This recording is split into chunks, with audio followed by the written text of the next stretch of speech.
Hello friends, अस्सलाम वालेकुम। कैसे हैं आप लोग? तो आज हम लोग डिस्कस करेंगे बचे हुए टॉपिक यूनिट फर्स्ट के। लास्ट लेक्चर में हमने बताया था कि स्टैटिकली इंड्यूस ईएमएफ और डायनामिकली इंड्यूस ईएमएफ के बारे में थोड़ा सा मतलब स्टार्ट किया था हम लोगों ने। आज हम इसको डिफाइन कर लेंगे, इसको डिस्कस कर लेंगे। उसके अलावा फिर इन्हीं से सेल्फ इंडक्टेंस और म्यूचुअल इंडक्टेंस, उसके अलावा फिर कोफिशिएंट ऑफ कपलिंग और energy stored in the magnetic field. ये लास्ट टॉपिक है आपके फर्स्ट यूनिट में। ठीक है, तो चलिए स्टार्ट करते हैं। फर्स्ट टॉपिक है हमारे पास statically induced EMF. Statically induced EMF last time हमने डिस्कस किया था कि स्टैटिकली इंड्यूस्ड ईएमएफ क्या होता है। स्टैटिकल यानी स्टेशनरी। स्टैटिक, कोई भी चीज स्टैटिक होती है या डायनेमिक होती है ना, ये तो पता ही होगा आप लोगों को। स्टैटिक क्या होता है? जो रुका हुआ है। और डायनेमिक जो चल रहा है ना। तो जैसे स्टैटिक एनर्जी होती थी हमारे पास, पोटेंशियल एनर्जी होती है ना। और डायनेमिक में कौन सी एनर्जी होती थी? काइनेटिक एनर्जी होती थी। ठीक है, तो खैर कोई बात नहीं। तो स्टैटिक इंड्यूस ईएमएफ का मतलब ये कि हमारी, अच्छा ईएमएफ किस में इंड्यूस होता है? ईएमएफ जो इंड्यूस होता है, फ्राइडे का लॉ ऑफ इंडक्शन था ना, तो इलेक्ट्रोमैग्नेटिक इंडक्शन के थ्रू जो ईएमएफ इंड्यूस हो रहा था, तो वो कहाँ इंड्यूस हो रहा था? मैग्नेट में इंड्यूस हो रहा था ना। अरे नहीं भाई, कॉइल में इंड्यूस हो रहा था। तो हमने कॉइल कनेक्ट की हुई थी उसके साथ में, तो मैग्नेट को उसको आगे पीछे ले जा रहे थे, तो कॉइल में इंड्यूस हो रहा था हमारा ईएमएफ। सही है। तो अगर हमारी जो कॉइल है वो स्टैटिक है, वो कहीं चल फिर नहीं रही है, अपनी जगह रुकी हुई है, तो उसमें जो ईएमएफ इंड्यूस होगा that will be static EMF. क्या होगा वो? Static EMF. अगर वो कॉइल मूव कर रही है तो वो डायनेमिक ईएमएफ होगा। तो इसकी बस यही हमारे पास डेफिनेशन है कि ड्यूटी, मतलब हमारे पास एक स्टैटिक कॉइल है और टाइम वेरिंग फ्लक्स लिंकेज की वजह से उसके अंदर जो ईएमएफ इंड्यूस होगा that will be called statically induce EMF. ठीक है, इसके भी हमारे पास दो दो वो है, क्या बोलते हैं, डेफिनेशन है। चलिए वो डिस्कस करेंगे अभी। देखो जैसे ये हमारे पास कॉइल है, इसके साथ कोई फ्लक्स लिंक्ड है हमारे पास। ठीक है, अब अगर जैसे ये वाला देखो, ये हमारे पास एक कॉइल है और यहां से हमने सप्लाई दी है, तो इस कॉइल से हम लोग मैग्नेट जनरेट कर रहे हैं, है ना। अगर इसमें हम लोग, इस कॉइल में हम लोग इलेक्ट्रिक करंट फ्लो कराएंगे तो सोलेनॉइड है ना, तो नॉर्थ साउथ बन जाएगा इसके अंदर। याद है ना, पाम रूल था, राइट हैंड पाम रूल था हमारे पास। अब मैं क्या करूं, मैंने इसको ऑन किया, फिर मैं ऑफ कर रहा हूँ, फिर ऑन कर रहा हूँ, फिर ऑफ कर रहा हूँ, तो उससे क्या होगा कि यहां से क्या बोल सकते हैं उसको, यहां से जो है वो इस वाली कॉइल में हमारे पास करंट फ्लो होगा, जिसकी वजह से मैग्नेटिक फील्ड जनरेट होगा, है ना। अब जो मैग्नेटिक फील्ड यहाँ पे जनरेट होगा वो इससे भी लिंक होगा। तो अगर हम इस वाली कॉइल को देखें तो यहाँ से जो मैग्नेटिक फील्ड जनरेट हो रहा है वो इसमें इसके अंदर ईएमएफ इंड्यूस होगा उसकी वजह से। ठीक है, तो और बल्कि सेल्फ इंड्यूस ईएमएफ जो है, स्टैटिकली इंड्यूस ईएमएफ। हाँ, तो ये दोनों दोनों कॉइल हमारे पास स्टैटिक है। तो यहाँ पे जब हमने करंट की सप्लाई दे रहा हूँ, मैं बंद कर रहा हूँ, तो उससे क्या हो रहा है, फ्लक्स जनरेट हो रहा है, फिर बंद हो रहा है, जनरेट हो रहा है, फिर बंद हो रहा है। इसका मतलब क्या है कि फ्लक्स चेंज हो रहा है। पहले जीरो था, फिर मैंने जब सप्लाई दी तो उसकी वजह से फ्लक्स यहाँ पे बढ़ गया एकदम से। ठीक है, फिर जब बढ़ गया फिर मैंने बंद कर दिया तो फिर वो कम हो गया। तो चेंज होने की वजह से फ्लक्स यहाँ पे चेंज हो रहा है, फ्लक्स लिंकेज चेंज हो रहा है। तो हमारे पास ईएमएफ इंड्यूस क्या था? Rate of change of flux linkage, है ना। ईएमएफ क्या था हमारे पास? Rate of change of flux linkage. तो जब रेट जब हमारा फ्लक्स लिंकेज के साथ चेंज होगा तो यहाँ पे हमारा ईएमएफ इंड्यूस हो जाएगा। सही है, ये दोनों कॉइल स्टेशनरी है, इसलिए हम लोग इसको कहते हैं स्टैटिकली इंड्यूस ईएमएफ। ऐसे ही यहाँ पर चलो, अगर हम सिर्फ इस कॉइल को लें, इस वाली कॉइल को लें, सिर्फ ये कॉइल है, इसको हमने यहाँ पे ले लिया ऐसे। जब मैं इसमें करंट सप्लाई करूंगा तो उसकी वजह से इसका अपना भी एक जो है इसी के टर्न की वजह से यहाँ पे मैग्नेटिक फील्ड इंड्यूस होगा। और ये कॉइल अपने ही जो करंट फ्लोज की वजह से मैग्नेटिक फील्ड प्रोड्यूस हो रहा है उसको जो है वो अपोज करेगी। सही है, क्योंकि देखो इसका मैग्नेटिक फील्ड इसके अपने साथ भी तो लिंक करेगा ना। भाई मैग्नेटिक फील्ड जनरेट हो रहा है कॉइल में, तो वो उस कॉइल के साथ अपने साथ भी तो लिंक कर रहा है वो। तो उसकी वजह से क्या होता है कि हमारी जो कॉइल है उसका नेचर क्या है कि अपने कॉज को अपोज करता है। मतलब अगर फ्लक्स लिंकेज है वो, अभी तक तो जीरो फ्लक्स पे था जो हमारी कॉइल थी, अब जैसे हमने करंट फ्लो कराना शुरू हुआ, वो मैग्नेट बननी शुरू होगा, उसमें फ्लक्स लिंकेज बढ़ गया उसका, तो वो क्या करेगा, उसको रोकने की कोशिश करेगा, उल्टा जो है वो ईएमएफ जनरेट करेगा, जिससे कि हमारा जो करंट है वो फ्लो कम हो, मतलब फ्लक्स जो है लिंकेज वो कम हो जाए। फ्लक्स लिंकेज कम करने के चक्कर में कम कब होगा, जब करंट कम होगी। तो होता क्या है हमारे पास जनरली एक, मतलब देखो जैसे हमने वोल्टेज इंक्रीज किया, तो जैसे हमने वोल्टेज के करंट एकदम शूट करनी चाहिए, है ना, क्योंकि ये तो इसमें बहुत ज्यादा रेजिस्टेंस तो होता नहीं है। तो हमने जैसे ही इसमें यहाँ पे ये V है मान लो और ये I है, तो जैसे ही हम लोग यहाँ से वोल्टेज देंगे एकदम से I को शूट करना चाहिए था, आगे बढ़ जाना चाहिए था। लेकिन होता क्या है कि जैसे जैसे करंट बढ़ती है वैसे वैसे फ्लक्स लिंकेज बढ़ रहा है इसका। तो फ्लक्स लिंकेज बढ़ने की वजह से क्या होता है, इसके अंदर बैक ईएमएफ प्रोड्यूस होता है। ठीक है।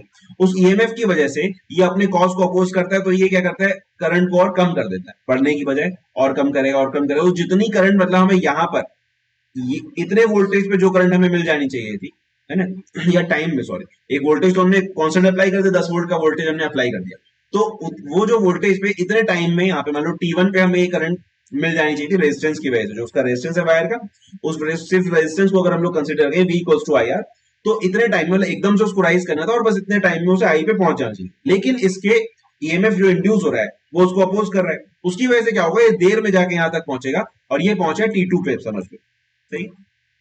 तो इतनी देर जो है करंट फ्लो हुई है एक्स्ट्रा, मतलब ये इतनी एनर्जी हमें ज्यादा देनी पड़ेगी, सही।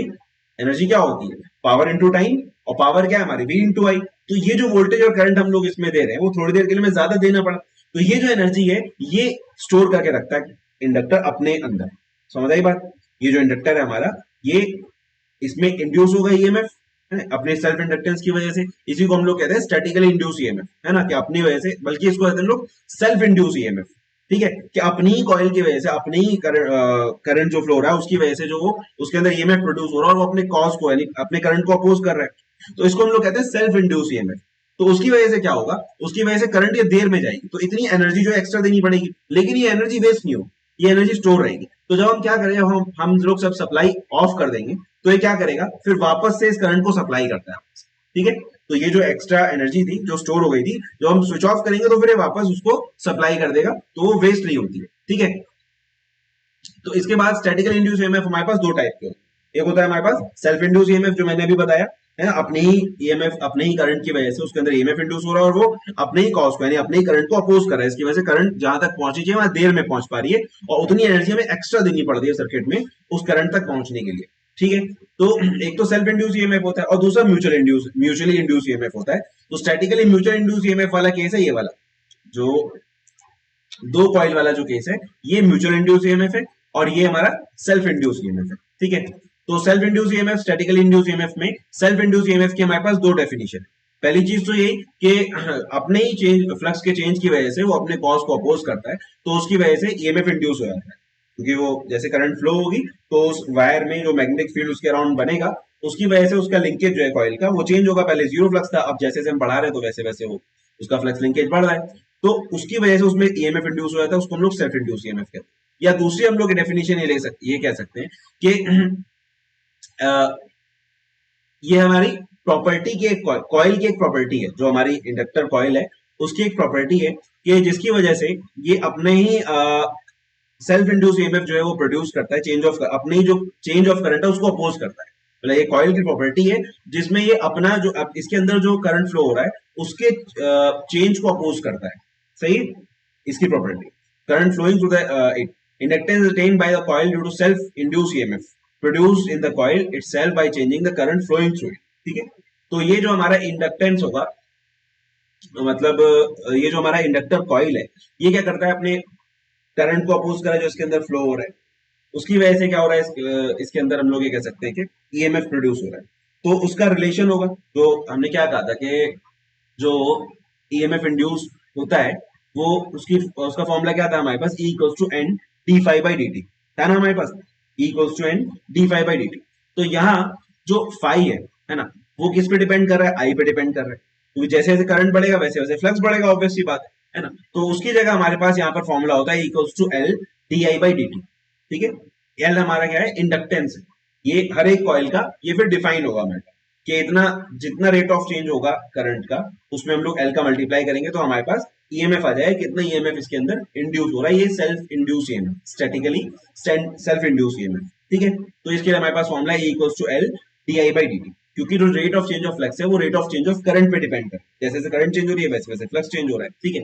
तो उसके प्रोपोर्शन में हम लोग ओरिजिनल फॉर्मूला हमारे पास था equals to N D phi by D T, और यहाँ पे हमारे जब हम इसको इलेक्ट्रिकली मेजर करते हैं कि कितना टाइम में जा रहा है rate of change of current जो है, उसको उससे हम डिवाइड करेंगे जो टोटल हमें ईएमएफ ड्रॉप मिला वहां पे, तो उसका जो रेशियो होगा वो हमारे पास एल आ जाता है, इसको हम लोग कहते हैं सेल्फ इंडक्टेंस, ठीक है। तो इसका अगर हम लोग फिर हमारे पास डेरिवेशन, तो यही दोनों जो हमारे पास फॉर्मूले थे इसको हम लोग यूज करके इसका डेरिवेशन करें। हमें ये पता है कि जो ईएमएफ इंड्यूस हो रहा है वो rate of change of current पे डिपेंड कर रहा है, क्योंकि हम तो यहाँ पे फ्लक्स का तो हमें पता नहीं, हम तो करंट सप्लाई कर रहे हैं, है ना। हम जो इंडक्टर है हमारे पास, हमें फ्लक्स का क्या पता, हम तो करंट सप्लाई कर रहे हैं। तो उस करंट सप्लाई से हम ये देख रहे हैं कि जैसे जैसे हम करंट सप्लाई का जो रेट ऑफ चेंज है उसकी वजह से, rate of change of current की वजह से उसमें ईएमएफ इंड्यूस हो रहा है। जितना ज्यादा रेट ऑफ चेंज है उतना ज्यादा ईएमएफ इंड्यूस हो रहा है। तो हमारे पास ये फॉर्मुला है निकल के, E is directly proportional to D I by D T. इस प्रोपोर्शनलिटी को हटाने के लिए हमने यहाँ पे लिखा एल। ठीक है, प्रोपोर्शनलिटी कांस्टेंट है, इसको हम लोग कहते हैं इंडक्टेंस। ठीक है, अब फिर हमने यहाँ पे फैराडे का इलेक्ट्रोमैग्नेटिक लॉ ले लिया, इलेक्ट्रोमैग्नेटिक इंडक्शन का लॉ, कि वहां पे हमारे पास है equals to E is directly proportional to d phi by dt and E was equals to n d phi by dt, है ना। अब इन दोनों को हम लोग इक्वेट कर देंगे, L D I by D T equals to N D phi by D T. यहाँ से हमारे पास ये आ गया, dt से dt कट जाएगा। तो और इसको अगर हम लोग कटने का मतलब है कि इंटीग्रेट कर देंगे हम लोग इसे, कटेगा वटेगा नहीं कुछ ऐसा। तो अगर यहाँ से हम लोग इसको इंटीग्रेट करेंगे तो dt से तो dt कट गया, ये di हो जाएगा i और फाई डी फाई हो जाएगा फाई, है ना। dt से dt हट जाएगा यहाँ पे, ये अगर हम इन दोनों को इंटीग्रेट कर दें तो di जो है उसका इंटीग्रेशन होगा i, one into D I, one का इंटीग्रेशन तो वही होता है ना, वेरिएबल होता है। तो वन इंटू डी आई का इंटीग्रेशन होगा आई और वन इंटू डी फाई का इंटीग्रेशन होगा फाइव। ठीक है, तो हमारे पास आ जाएगा L equals to N phi over I. ठीक है, तो ये हमारे पास यहाँ से सेल्फ इंडक्टेंस का फॉर्मूला आ गया।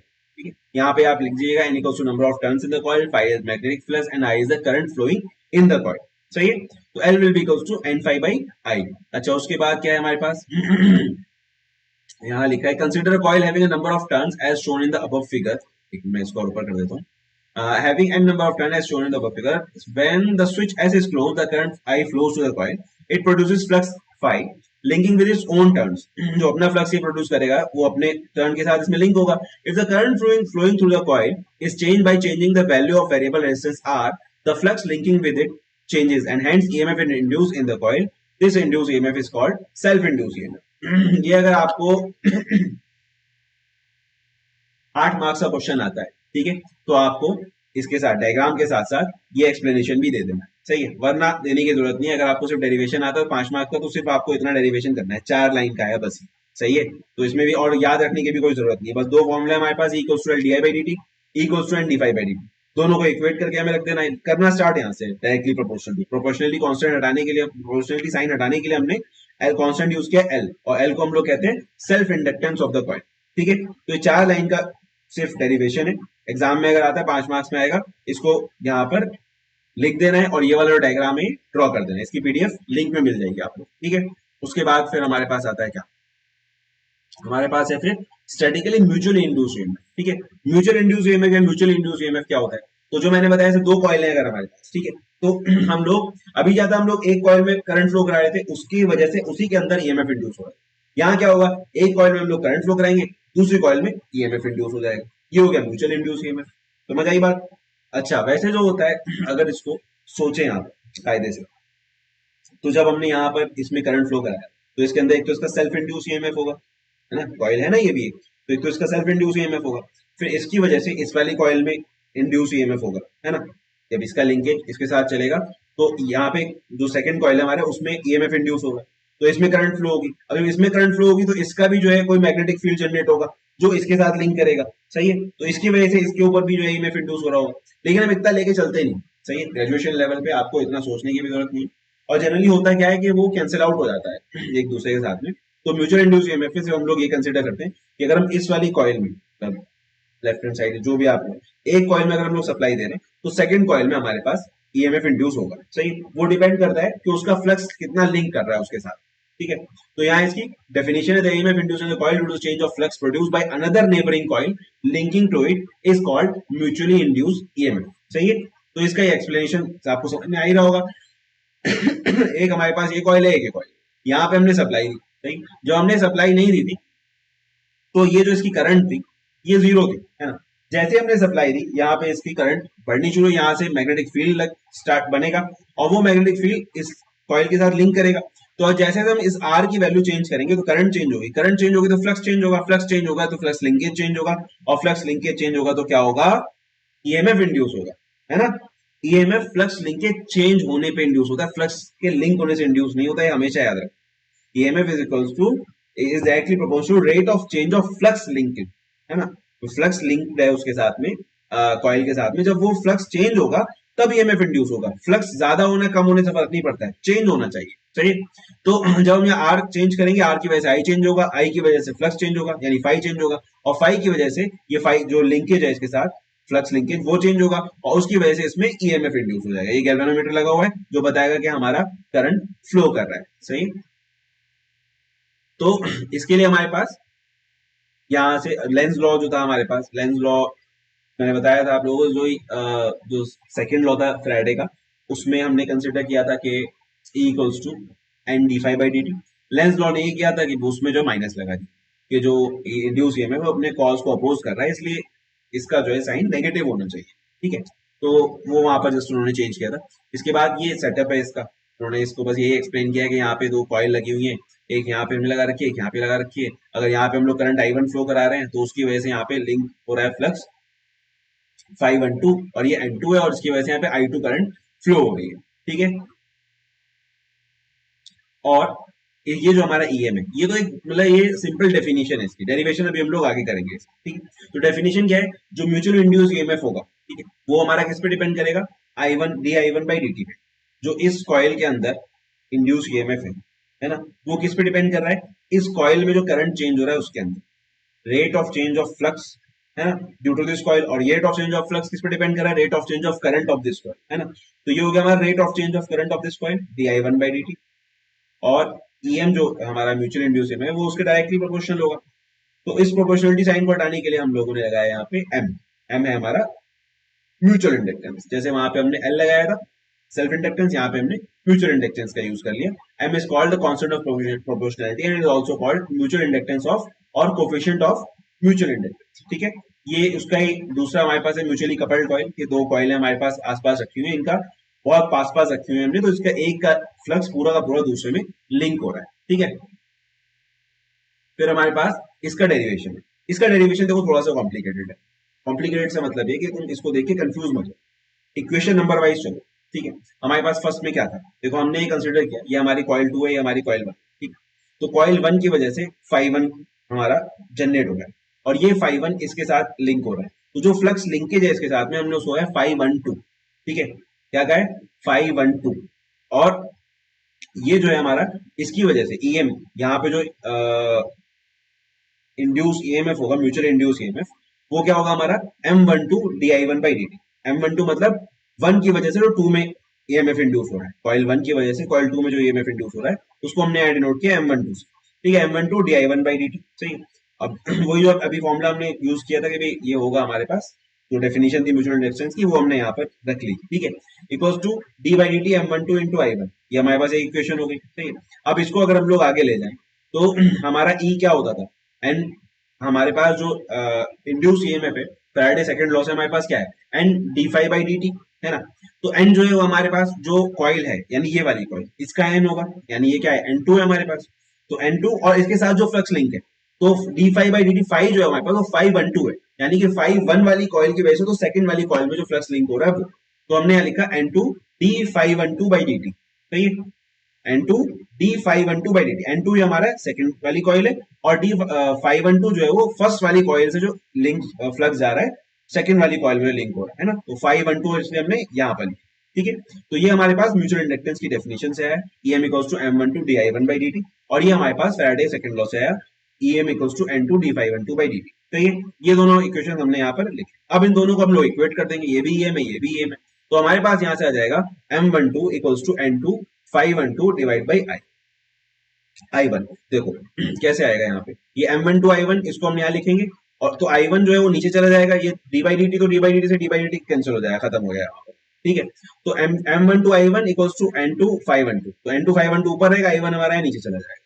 तो एक हमारे पास ये वाली इक्वेशन आ गई कि अगर हमने फर्स्ट कॉइल में करंट फ्लो करा रहे हैं और सेकंड कॉइल में हम लोग म्यूचुअल इंडक्टेंस मेजर कर रहे हैं, तो हमारे पास जो म्यूचुअल इंडक्टेंस का फॉर्मूला होगा M12 N2 512 ओवर I1। ठीक है, अब अगर हम ये 12 छोड़ ही दे, हम कंसिडर कर लेंगे भाई एक कॉइल में हम लोग करेंगे सप्लाई, दूसरे कॉइल में हमारा म्यूचुअल इंडक्टेंस हो रहा है। ठीक है, तो हम ये समझ सकते हैं कि ये हमारा M जो है वो M है, M12 जो है हम उसको M मान लेते हैं, सिंपल M, और N2 512 मतलब 5-1, क्योंकि हम एक ही कॉइल में तो हम लोग दे रहे हैं 5-1, तो 1 से जो हमारा प्रोड्यूस हो रहा है फ्लक्स, वो हमने एज्यूम कर लिया कि वो सारा का सारा लिंक हो रहा है उसके साथ में, तो 5-1 हमारा लिंक हो रहा है सेकंड कॉइल के साथ में। ठीक है, हमने ये एज्यूम कर लिया कि अगर जो हमारा 5-1 है वो प्रोड्यूस हो रहा है पूरा का पूरा लिंक हो रहा है हमारे पास 5-1 जो है हमारा वो लिंक हो रहा है N2 के साथ में पूरा का पूरा, ठीक है।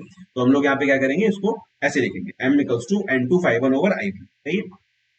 यहाँ पे था N2 ∅12, ∅12 को ∅1 लिख लिया, M12 को M लिख लिया, ठीक है। तो 3 के बाद सीधे 5 पे आ जाओ, और कुछ मत देखो, अभी M21 वाले पे बाद में बताएंगे क्या है। तो M equals to N2 ∅1 over I1, और 5 के बाद आ जाओ सीधे 7 पे, मतलब इस तरफ। तो फाइव हमारा होता था यार, फाइव जो था हमारे पास फ्लक्स, उसकी डेफिनेशन क्या थी हमारे पास, F equals to five S था, तो five equals to F upon S, और F क्या था, F था हमारा NI, है ना, याद है ना, F था हमारा NI। तो अब हमारे पास है यहाँ पे ∅1 क्या होगा, ∅1 equals to N1 I1 over S1, ठीक है। F ओवर S था, F NI था, तो ∅1 equals to N1 I1 over S1 हो गया हमारे पास यहाँ। फिर इसमें हमने क्या किया, ये हमने यहाँ पर इसको इस ये ∅1 की वैल्यू हमने इस वाले फॉर्मूले में रख दी, 5 वाले। तो M equals to N2 N1 I1 over S1, और यहाँ पे हमारे पास क्या था, N2 ओवर I1 इंटू ∅1, तो ∅1 की जगह हमने यहाँ लिख दिया N1 I1 ओवर S1। तो यहाँ से I1 कट जाएगा, तो यहाँ पे I1 कट जाएगा, और N2 N1 ओवर S1 हमारे पास यहाँ आ जाएगा। तो M की जो वैल्यू है हमने क्यों निकाली है, हमने इसलिए निकाली है ये, क्योंकि हमें चाहिए कांस्टेंट टर्म्स। M जो है वो एक कांस्टेंट है, हमने ये देखो प्रोपोर्शनलिटी हटाने के लिए लगाया था ना M, तो M हमारा कांस्टेंट है, तो इसके फॉर्मूले में सारे के सारे हमारे पास कांस्टेंट टर्म आने। यहाँ पे हमारे पास सारे के सारे कांस्टेंट टर्म नहीं है, N2 था लेकिन ∅12 ये कांस्टेंट नहीं है, I1 भी वेरिएबल है ना। यहाँ पे भी हमारा N2 ∅2 ओवर I2 आया था, मतलब N2 ∅1 ओवर I1 आया था, ये भी, ये दोनों चीजें हमारी वेरिएबल है। तो हमने क्या किया, इन दोनों की ऐसी वैल्यूज रखी, ∅1 की हमने ऐसी वैल्यू रखी कि अब हमारे पास सारे के सारे कांस्टेंट टर्म आ गए, N2 N1 over S1। S1 के लिए भी आप फिर कोई कांस्टेंट वाली वैल्यू रखिए, S तो एक तुम्हारे पास F इंटू 5 था, सॉरी 5 F ओवर 5 था, एक था हमारे पास S1 की वैल्यू जो थी L1 over mu naught mu R into A1, है ना। तो वो वाली वैल्यू हम लोग यहाँ पे रखते हैं। तो अब ये पूरे के सारे टर्म्स इसमें कांस्टेंट आ गए। तो अब किसी भी कॉइल के लिए अगर हम उसके मटेरियल की प्रॉपर्टीज पता है, नंबर ऑफ टर्न्स तो ऑब्वियसली पता ही होंगे दोनों कॉइल की, तो उससे हम लोग उसका म्यूचुअल इंडक्टेंस फाइंड आउट कर सकते हैं, ठीक है। अच्छा, अब आ जाओ इस वाले पे, 4 नंबर पे। तो अगर हमारे पास M21 अगर हम लोग लेकर के चलो, मतलब अगर हमने ये कंसीडर किया कि इस वाली कॉइल को हम लोग एनर्जाइज कर रहे हैं और इस वाली में म्यूचुअल इंडक्टेंस हो रहा है, ठीक है, ईएमएफ इंड्यूस हो रहा है, तो क्या होगा, M21 होगा N1 ओवर I2, ठीक है, क्योंकि अब जो है हम लोग I2 में I2 फ्लो करा रहे हैं और N1 से लिंक करा रहे हैं, सही। I2 हम लोग फ्लो करा रहे हैं जिसकी वजह से ∅21 जनरेट हो रहा है, और N1 से हम लोग लिंक करा रहे हैं, N1 में भी ईएमएफ इंड्यूस कर रहे हैं। तो अगर ऐसा भी करना चाहें तो सेकंड चीज है। तो M21 को भी हमने फिर हम ले लिया यहाँ पे, तो M equals to N1 ∅2 over I2, ∅21 जो था उसको हमने ∅2 ले लिया, I2 हमारे पास I2 है, ठीक है। अब इसके लिए भी हम लोग क्या करेंगे, अब जो हमने यहाँ ∅1 के लिए किया था वो हम यहाँ पे ∅2 के लिए कर देंगे, ये ∅2 N2 I2 ओवर S2 हो जाएगा हमारे पास यहाँ, वो हम लोग वैल्यू यहाँ रख देंगे। सिमिलरली जैसे हमने ये किया है वैसे हम लोग ये करेंगे, और M की वैल्यू हो जाएगी N2 N1 over I2 mu naught mu R2 into A2, सही है। समझ में आया डेरिवेशन क्या है, मतलब ये जो सेकंड पार्ट है इसका वो ये है कि अगर हम लोग फर्स्ट कॉइल की जगह सेकंड कॉइल को एनर्जाइज कराएं और फिर फर्स्ट कॉइल में हम लोग ईएमएफ इंड्यूस देख रहे हैं, तो भी हमें जो है हम लोग उसको भी कैलकुलेट कर सकते हैं। तो फिर हमें ये वाला फॉर्मूला यूज करना पड़ेगा, N2 N1 ओवर I2, क्योंकि अब हम लोग I2 एनर्जाइज, पहले तो हम लोग I1 दे रहे थे, तो I1 की वैल्यू हमारे पास थी, अब हम लोग I2 दे रहे हैं, सॉरी अब हम लोग I2 दे, तो I2 की वैल्यू हमारे पास हुई। तो अब हम यहाँ से सेकेंडरी टर्म में हमने लिया, तो ये L2 है, sorry N2 N1 over L2 mu naught mu R2 A2, सही है। तो अगर हमें सेकेंडरी कॉइल की वैल्यूज पता है, मतलब सेकेंडरी कॉइल का मतलब जिस भी कॉइल की हमें वैल्यू पता है, ठीक है, उस वैल्यू को वाला हम लोग फॉर्मुला ले लेंगे। अगर L2 की वैल्यू पता है तो ये वाला फॉर्मुला यूज कर देंगे, और अगर ये वाली कॉइल की वैल्यू पता है I1 वाले की, तो हम लोग ये वाला फॉर्मुला यूज कर लेंगे, म्यूचुअल इंडक्टेंस फाइंड आउट कर लेंगे, ठीक है। इसमें हमने ये अज्यूम किया कि जितना फ्लक्स प्रोड्यूस हो रहा है वो सारा का सारा वहां पर लिंक कर रहा है दूसरी कॉइल के साथ। तो ये था हमारा स्टैटिकली इंड्यूस ईएमएफ, ये हमारा म्यूचुअल इंडक्टेंस का डेरिवेशन, सही है। M को हम लोग कहते हैं म्यूचुअल इंडक्टेंस, L को कहते हैं हम लोग सेल्फ इंडक्टेंस, सही है। चलो, तो हमारे पास फिर आता है coefficient of coupling. Coefficient of coupling ये डिसाइड करता है कि जो हमारा एक कॉइल से जितना फ्लक्स प्रोड्यूस हो रहा है दूसरी कॉइल तक कितना जाता है, ठीक है। जैसे कि मान लो 100% हमारा फ्लक्स प्रोड्यूस हुआ, और सेकंड जो दूसरी कॉइल है उसमें फ्लक्स लिंक हो रहा है वो 80% हो रहा है, तो हम ये कहेंगे हमारा K 0.8 है, कितना है 0.8, तो K की वैल्यू 0 से लेके 1 तक हो सकती है। ये हो सकता है कि जितना फ्लक्स हम प्रोड्यूस करें वो सारा का सारा लिंक कर जाए, जैसे हमने अभी पहले कंडीशन में हमने यही लिया था। तो सॉरी, तो अगर जनरली इसलिए हम लोग क्या करते हैं, अगर दो कॉइल हमारे पास होती है तो हम लोग क्या करते हैं, एक कॉइल के ऊपर दूसरी कॉइल को वाइंड करते हैं। जैसे हमने एक पाइप लिया, पाइप या जो भी सोलेनॉइड जो भी तुम लोग लेना चाहो, उसमें हमने पहले एक कॉइल को वाइंड किया, फिर उसके ऊपर एक हम लोग पेपर लगा देते हैं, इंसुलेशन मटेरियल, एक पेपर हमने लगाया, फिर उसके ऊपर दूसरी कॉइल वाइंड कर देते हैं। इससे क्या होगा, एक कॉइल का पूरा फ्लक्स जो भी जनरेट हो रहा है वो उसके बराबर में है, तो पूरा का पूरा फ्लक्स उससे लिंक कर जाता है, ठीक है, जनरल प्रैक्टिस मतलब ये होती है जहां पे हमें फ्लक्स लिंकेज हाई चाहिए होता है वहां पर। सही है, तो ठीक है, चल जाएगा तो।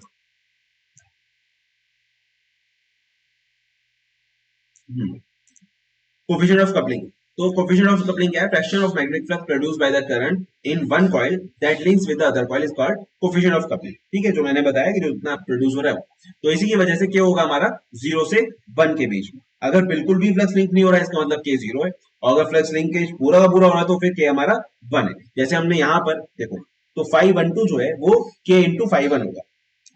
अभी हमने लिया था ना 512 को, हमने 5 ले लिया था डायरेक्ट। तो मैंने बताया था कि हमने जो है ये एज्यूम किया है कि सारा का सारा फ्लक्स लिंक हो रहा है दूसरी कॉइल के साथ, ठीक है। वरना अगर फ्लक्स लिंकेज कम है तो फिर हमें वहां पे के की वैल्यू रखनी पड़ेगी। तो यहाँ 512 की जगह हम लोग 5 रखने की बजाय के 5 रखें।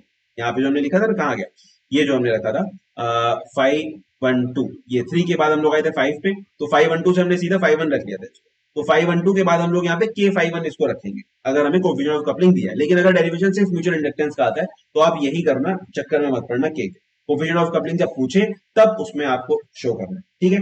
तो यहाँ पे हम लोग कर देंगे के 5, ठीक है, और के 5 के बाद फिर हम लोग 5 की वैल्यू सेम ऐसी लगाएंगे। तो हमारे पास यहाँ एम N2 N1 के साथ के और आ जाएगा साथ, कि कितना फ्लक्स हमारा लिंक हो रहा है वहां से, ठीक है। यहाँ एक किया होगा देखो कोफिशिएंट ऑफ कपलिंग, ठीक है। तो के 52 हमारा 521 होगा और के 51 हमारा 512 होगा। 512 मतलब फर्स्ट कॉइल का सेकंड कॉइल से जितना फ्लक्स लिंक हो रहा है, इसका मतलब है ये कि कितना परसेंटेज जा रहा है। और ऐसे ही जो है 521 मतलब कॉइल 2 का कितना फ्लक्स लिंक हो रहा है कॉइल 1 के साथ। सही, तो इसलिए नाम याद रखना, मतलब 512 मतलब 1 से 2 में जा रहा है, 521 मतलब 2 से 1 में जा रहा है, ऑब्वियस सी बात है। सही है, तो अगर 521 को हमें कन्वर्ट करना है तो के इंटू 52 होगा, और 512 कन्वर्ट करना है तो के इंटू 51 होगा, ठीक है। कुछ कुछ पल्ले पड़ रही है बात, नहीं देखो एक आध बार और देखना वीडियो तब समझ में आएगा। हाँ, एक बार में तुम चारोगे एक ही बार में देखो, वो भी तुम हाई स्पीड करके देख रहे हो, हाँ सब पता है मुझे 1.25 स्पीड पे चल रही है वीडियो ये। हाँ, तो तुम्हें क्या लग रहा है पता ही चलेगा मुझे। ठीक है, तो एक बार और देखना, एक आध बार देखोगे फिर क्लियर हो जाएगी चीजें, याद हो जाती है हाथ के हाथ, ठीक है। चलो कोई बात नहीं, तो ये हमने ये शो किया कि एक कॉइल अगर हमारे पास यहाँ पर है और दूसरी कॉइल यहाँ पर है, तो I1 अगर है यहाँ से, यहाँ पे हम लोग I1 अगर दे रहे हैं तो उसकी वजह से 5 प्रोड्यूस होगा, तो के 5 होगा हमारा 512। अगर बाई चांस हम लोग I2 दे रहे हैं यहाँ से, तो और जिसकी वजह से 5 प्रोड्यूस हो रहा है, तो के 5 जो होगा वो के 5 होगा 521 हमारे पास। सही है, तो ये आ गया by definition of self inductance. अब हम यहाँ से इसका फॉर्मूला कैलकुलेट करेंगे। सेल्फ इंडक्टेंस का फॉर्मूला हमें पता था L1 इक्वल्स टू एन, मतलब L जो था हमारे पास N5 ओवर आई, तो बहुत ही आसान है, एकदम राइम करता है। L equals to N5 over I, 5 और I दोनों राइम कर रहे हैं, ठीक है। ये तो याद रहेगा कि L इक्वल्स टू, L होता है सेल्फ इंडक्टेंस होता है हमारा, L equals to N5 over I, ठीक है। तो अगर हमारे पास दो कॉइल है तो फर्स्ट का एक सेल्फ इंडक्टेंस हो गया L1, N1 51 over I1, L2 हो गया N2 52 ओवर I2, फिर हमारे पास M21 जो म्यूचुअल इंडक्टेंस है 2 से 1 की तरफ, तो क्या होगा N1 521 ओवर I2, है ना, और M12 जो होगा हमारा N2 512 ओवर I2 होगा, ठीक है। M12 यानी 1 से 2 की तरफ जाएगा तो यहाँ 512 होगा। अब 512 क्या होगा हमारा याद है, K इंटू 5 और 521 क्या होगा K इंटू 5, तो वो हम लोग यहाँ पर रख देंगे, है ना। तो M21 आएगा N1 इंटू के इंटू 52 ओवर I2, M12 आएगा N2 इंटू के इंटू 51 ओवर I1। और हमें हमें ये चीज पता है कि अब दो कॉइल पास पास रखी होंगी, ठीक है, तो चाहे म्यूचुअल इंडक्टेंस चाहे यहाँ से यहाँ का हो चाहे यहाँ से यहाँ का हो, दोनों का सेम है, ठीक है, क्योंकि वो मीडियम के ऊपर डिपेंड करता है, ठीक है। तो म्यूचुअल इंडक्टेंस जो है दोनों का, चाहे हम इस वाली कॉइल से इसमें जो है इंड्यूस कराएं, चाहे इस वाली कॉइल से हम लोग इसमें इंड्यूस करें, तो दोनों का म्यूचुअल इंडक्टेंस हमेशा सेम रहता है, सही है। तो म्यूचुअल इंडक्टेंस हमने M equal to M21 M12 रख दिए यहाँ पे, तो उसकी वजह से हमारे पास क्या आएगा, दोनों को हमने मल्टीप्लाई कर दिया, 1 और 2 को हम लोग मल्टीप्लाई करेंगे तो इसका हो जाएगा स्क्वायर, ये हो जाएगा M स्क्वायर हमारे पास। और ये सारे टर्म्स हमारे पास मल्टीप्लीकेशन में आए, मल्टीप्लाई क्यों किया, देखो जब इन दोनों को मल्टीप्लाई करेंगे ना, तो यहाँ पे I2 है हमारे पास, यहाँ पे I1 है, और N1 51 ओवर I1 हमें यहाँ से मिल जाएगा, N2 52 ओवर I2 हमें यहाँ से मिल जाएगा, इसलिए मल्टीप्लाई किया। तो दोनों को जब हम लोग मल्टीप्लाई करेंगे, N1 के 52 ओवर I2, N2 के 51 ओवर I1, तो अब यहाँ से हम N1 51 ओवर I1 ये हो गया L1 हमारा, और N2 52 ओवर I2 ये हो गया L2, और के स्क्वायर हो गया हमारे पास, देखो ये हो गया उन्होंने N1 51 I1 N2 52 I2 के स्क्वायर, तो हमारे पास आ गया M square equal to L1 L2 into K square, सही है। तो यहाँ से हमारे पास के की वैल्यू आएगी, के होता है हमारा कोफिशिएंट ऑफ कपलिंग, तो कोफिशिएंट ऑफ कपलिंग की वैल्यू हम लोग यहाँ से फाइंड आउट कर लें, K equals to M over under root L1 into N2, सही है। तो ये हमारे पास आ गया फाइनल कोफिशिएंट ऑफ कपलिंग की वैल्यू। फिर हमारे पास है डायनेमिकली इंड्यूस ईएमएफ। इसका जो है आपके पास डेरिवेशन वगैरह इस पे नहीं है, बस ये छोटा सा समझाने के लिए सिर्फ है कि अगर मूव कर रही है कोई कॉइल हमारे उसमें, ठीक है, कोई कंडक्टर हमारा एक यूनिफॉर्म मैग्नेटिक फील्ड में अगर मूव कर रहा है तो उसकी वजह से उसके अंदर जो ईएमएफ इंड्यूस होगा उसको हम लोग डायनेमिकली इंड्यूस ईएमएफ कहते हैं। ये जनरेटर में यूज होता है कि एक मैग्नेटिक फील्ड में हम लोग अपनी कॉइल को रोटेट कराते हैं, उसकी वजह से उसके अंदर ईएमएफ इंड्यूस हो जाता है, वो हम लोग कलेक्ट कर लेते हैं। तो ये हमारे पास होता है E equal to B I V sine theta. V हमारे पास वेलोसिटी होगी यहाँ पे, ठीक है। When the conductor is moving along the direction of magnetic field, theta equals to 0, therefore induced EMF will be 0. Sin theta है ना हमारे पास, तो अगर इसलिए हम लोग पैरेलल मूव कराते हैं, मतलब हाँ परपेंडिकुलर मूव कराते हैं। जैसे अगर हमारा जो मैग्नेटिक फील्ड है वो इस डायरेक्शन में, तो हम लोग इस डायरेक्शन में रोटेट कराते हैं अपनी कॉइल को, जिससे कि जो फ्लक्स लिंकेज है वो फ्लक्स कट करेगा, तब उसमें ईएमएफ इंड्यूस होगा, ठीक है। चलो, ये हमारा डायनेमिक इंड्यूस है। फिर हमारे पास था energy stored in the magnetic field, ठीक है। Energy stored in magnetic field क्या होता है? एनर्जी क्या होती है? पहली बात तो एनर्जी होती है, देखो, हमारी पावर इनटू टाइम, सही। देखो जितने भी हमारे पास घरों में मीटर लगे हुए होते हैं, घरों में देखा होगा मीटर लगे होते हैं, देखे तुम लोगों ने मीटर, जिसको तुम लोग पावर मीटर कहते हो, वो पावर मीटर नहीं होता है, वो एनर्जी मीटर होता है।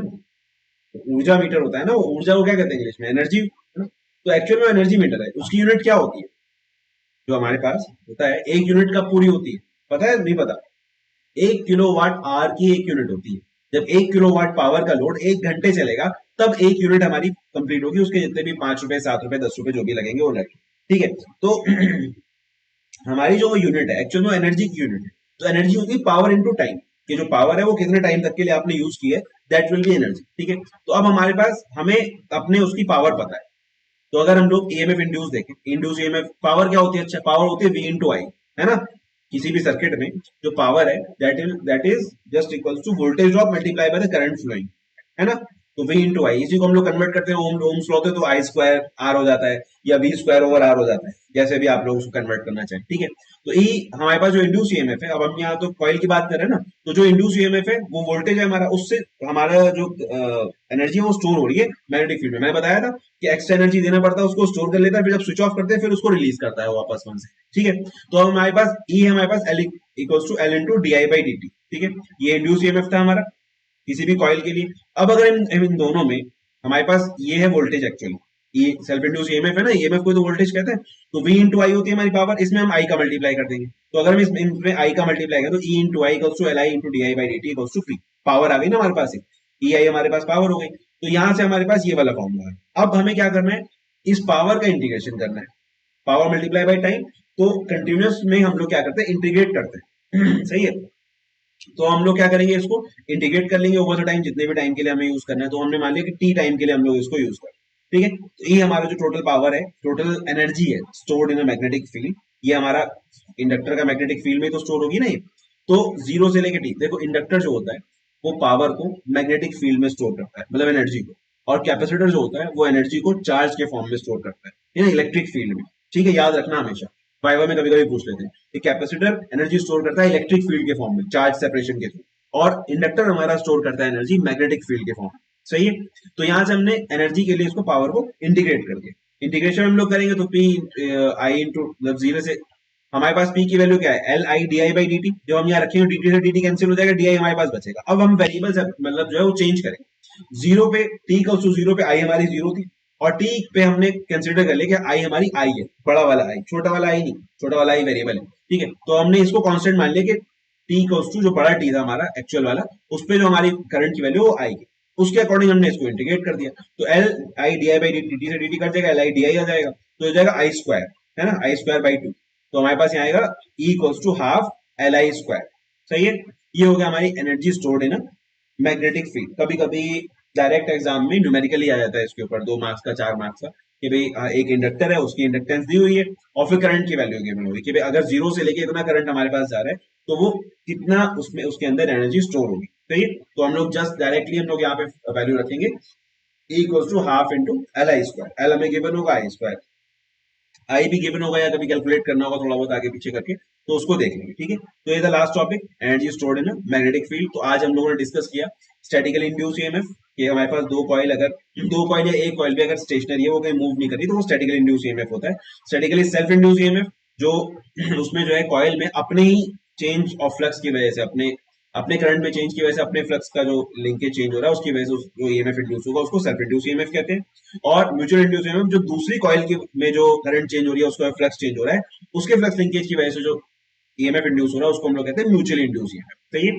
डेरिवेशन ऑफ सेल्फ इंडक्टेंस के लिए हमारे पास इक्वल्स टू एल, पहले हम लोग क्या लिखेंगे, E is directly proportional to L D I by, sorry, E is directly proportional to D I by D T और E is directly proportional to D phi by D. यहाँ पे proportional to constant हटा के L लगा देंगे, यहाँ पे proportionality constant हटा के एन लगा देंगे और फिर इन दोनों को इक्वेट कर देंगे, हमारे पास आएगा L equals to N phi over I. सही है। फिर म्यूचुअल इंडक्टेंस में हम लोग E M equals to M one two D I one by D T और इसी से जो है हम लोग यहाँ पे दूसरा जो फ्राइडे वाला law N two D five one two by D T, यहाँ से हम लोग ले लेंगे इसको, इन दोनों को इक्वेट कर देंगे, फाइव एन की वैल्यू रख देंगे तो एम आ जाएगा हमारे पास N two N one over I one, sorry L one है, N two N one over L one mu naught mu R into mu R one into A one. ये यहाँ से जाएगा सेम इसके एम वन टू के लिए, M to one के लिए भी हम लोग निकाल सकते हैं, तो वहां पे आएगा N two N one over L two mu naught mu R two into A two. सही। ये हमारा म्यूचुअल इंडक्टेंस का डेरिवेशन हो जाएगा। फिर कोफिशिएंट ऑफ कपलिंग था हमारे पास, यहाँ हमने कंसीडर किया कि पूरा का पूरा हमारा कपल हो रहा है, जो जितना लिंक यहाँ जनरेट हो रहा है, जितना फ्लक्स जनरेट हो रहा है उतना सारा का सारा जाके वहां लिंक हो रहा है। यहाँ पे अगर हमारे पास उसमें से कुछ फ्रैक्शन लिंक हो रहा है तो वो हमारे पास ऑप्शन होता है कि हम लोग कैसे उसको कैलकुलेट करें। तो उसमें अगर ये कि दो कॉइल्स का म्यूचुअल इंडक्टेंस हम लोग को दिया हुआ है, ठीक है, और उनका सेल्फ इंडक्टेंस भी हम लोग को दिया हुआ है, तो हम लोग म्यूचुअल इंडक्टेंस और सेल्फ इंडक्टेंस की वैल्यू रख के यहाँ से हम लोग उसका के फाइंड आउट कर लेंगे कि कितना कोफिशिएंट ऑफ कपलिंग जा रहा है वहां पे। ठीक, कभी ऐसा होगा के गिवन होगा, म्यूचुअल इंडक्टेंस पूछा होगा, L1 L2 पे मल्टीप्लाई करके हमने यहाँ से म्यूचुअल इंडक्टेंस फाइंड आउट कर ली। ठीक है। उसके अलावा फिर डायनेमिकली इंड्यूस ईएमएफ कब होता है, जब हम लोग किसी कॉइल को मैग्नेटिक फील्ड में, यूनिफॉर्म मैग्नेटिक फील्ड में मूव कराते हैं। ठीक है, तो उसको हम लोग कहेंगे डायनेमिकली इंड्यूस ईएमएफ। उसके अलावा energy stored in magnetic field, ये इसका derivation E equals to L D I by D T, और ई में हम फिर आई का मल्टीप्लाई कर देंगे क्योंकि वी इनटू आई होता है पावर, तो E I will be L I D I by D T, और ई होता है integration of power over the time, तो ई होगा zero to T P D T, और पी की हम लोग वैल्यू रख देंगे यहाँ पे, तो आ जाएगा हमारे पास हाफ एल आई स्क्वायर। सही है। चलिए, तो ये आपकी फर्स्ट यूनिट आज कंप्लीट हो गई। अगर तुम लोगों ने सारे लेक्चर नहीं देखे तो जाके देख लो, और एग्जाम के पहले एक बार फिर से देख लेना, पक्का सब जो है 15 मार्क्स का आएगा, इसमें से 15 में से 12-13 तुम लोग के आ जाएंगे आराम से, अगर तुमने ये वाले लेक्चर्स देखे हैं तो। सही है, समझ रहे हो मेरी बात। इंसन का एग्जाम होने वाला है जल्दी, जैसे भी डेट आएगी देखा जाएगा, तो अभी से प्रिपरेशन करना शुरू कर दो। सही है, लेजी मत बनो, वरना फिर लास्ट में फिर यही होगा कि बस पास हो जाएंगे इस तरीके से। पास नहीं होना है, अच्छे मार्क्स लेकर के आने इस बार। ठीक है, चलो तो फिर मिलते हैं नेक्स्ट लेक्चर में, तब तक के लिए बाय।